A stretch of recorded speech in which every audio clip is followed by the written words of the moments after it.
All right, just off the top of my head while I'm going for a walk with the dogs, let's do a pros and cons of Canada versus England. If you haven't watched my videos, I'm from England, lived in England, in a city called York for 26 years of my life, 25 years of my life, sorry, and then moved to Canada when I was in August 2016 for 5 years, then now back in England with my dogs and my wife, who's Canadian. So, got a decent perspective, and in Canada we lived in Toronto for the majority of our time. Bits and bats visiting Ottawa, but mainly Toronto. And yeah, one of my biggest regret was not living out on the west coast for a while, but we can go back and we can do that, that's fine. But pros and cons, I'd say a big pro, and this is literally for us and we talk about all the time. So right now we're walking, we do our daily walk on a place called the Naysmire, which is the race course in York with the pugs. One over there, one coming. And over there is a little forest we go through. And a big pro is when we used to go on our walks, and even like local to where we live, our hikes in Canada, we'd always be wary of predators. With two little wolf pigs like this, who I know would be delicious. I always tell them, especially in a 16 hours in a slow cooker, delicious. But for like a coyote or other predators, bears, wolves, whatever, which are real threats, especially when you're getting like far out in the country in Canada, like you see signs for like black bears, and like not just for them, for us, like I'd take a knife out and I know that me holding a little knife is not going to do much, or a little hunting knife do much when a big black bear approaches you. But it's a massive weight off your shoulder knowing that in England there's not really many predators. Like there's not really much that can hurt you or hurt your dogs that's gonna stalk you and track you down. That's a massive factor.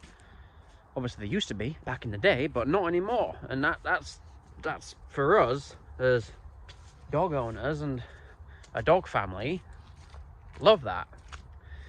I'd say a con of England, people always say, oh yeah, Canada's so cold. Yes, Canada is cold on like a numerical thing, like get down to like -20 in Toronto, feels like minus whatever. But I would argue that if you don't like the cold, the dry cold is 1,000 times better than the wet cold. It's wet cold here in England. I remember when we came back here in 2018 to watch a football game in London, and we didn't bring our big North Face jackets. Big mistake.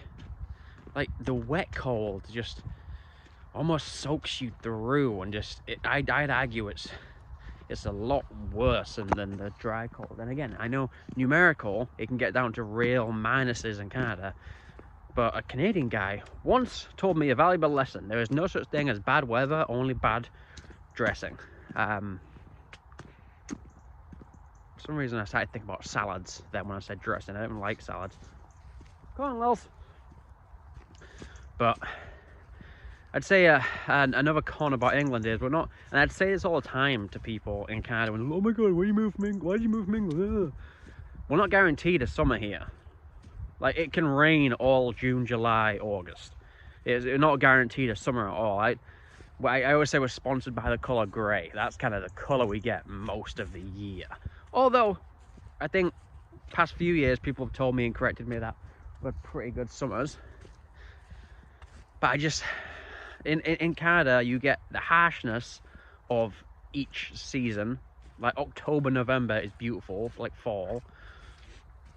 But in June and July can definitely be too warm in Canada. Get to like 40 degrees. But I'd prefer that over like just the same dreary weather all the time. Food. Being in the food game, me being into my nutrition, Jasmine, my wife, being a chef, we'd had a meal prep company in Canada. That's what we did. We're going to set one up here soon in the new year.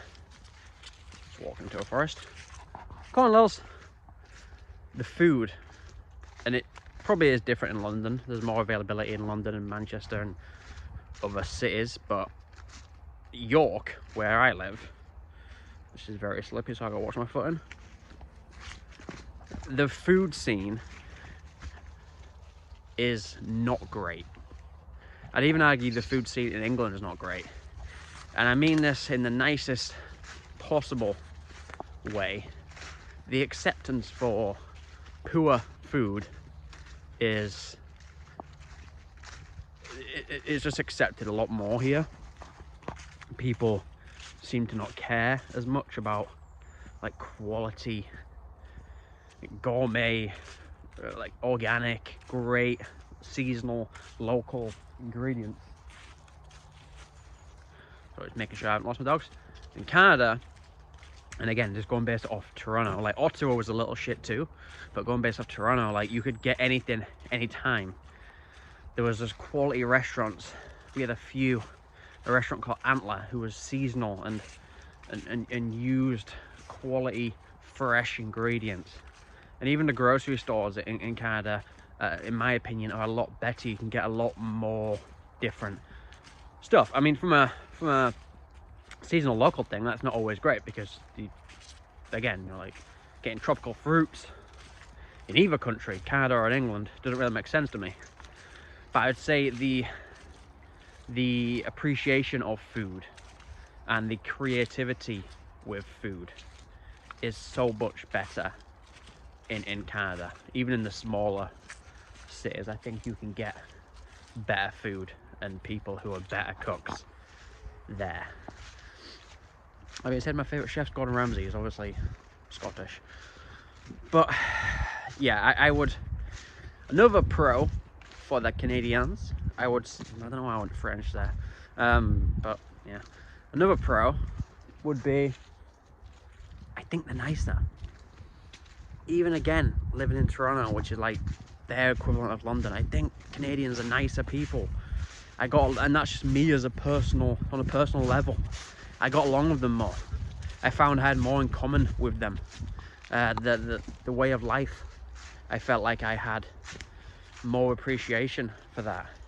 I feel like in England, and obviously not all people, but a big chunk is you work, and that's 90% of what you do. Go on your 2-week holiday every year, and then repeat all the time. Lily! Lost a dog. But yeah, you work, and then just do that over and over again. Lily! Hey, you there? She's gonna get scared then. She's hiding behind a bush. Let's go, Bills. And in Canada, yes, there's that rat race, especially in the bigger cities like Toronto, but you... Come on, Bills. I feel like there's also that... There's that break as well, and that space, and I don't know. It's just, it seems there's a lot more freedom, I feel like. Maybe not now. That was kind of one of the big reasons why we left Canada, was because of all of this bullshit and all the freedom's been taken away from the people. And don't get me wrong, it's the same in England. They're both shit right now. And it might even end up that we move somewhere that's has more appreciation for freedom, and has more appreciation for normal life. But that's a different conversation. But yeah, I mean, if you look back on kind of what I've said in this video, the points stack up, and I have a lot more appreciation for Canada than I do England. I love England from a novelist standpoint, from the fact that I lived here for 25 years and this is my home. But from a standpoint of if I had to choose one of them to live there for the rest of my life, I'd choose Canada all day long. Easy. And again, maybe it still is a novelty to me. Even like 5 years, almost 6 years in, when I drive around the streets, it still felt like it was kind of new to me. It was kind of different and cool. So yeah, it's kind of on the back of my last video, which I've literally just recorded and got into a video frenzy. I often do that, just record videos when I feel inspired. But the grass is not always greener.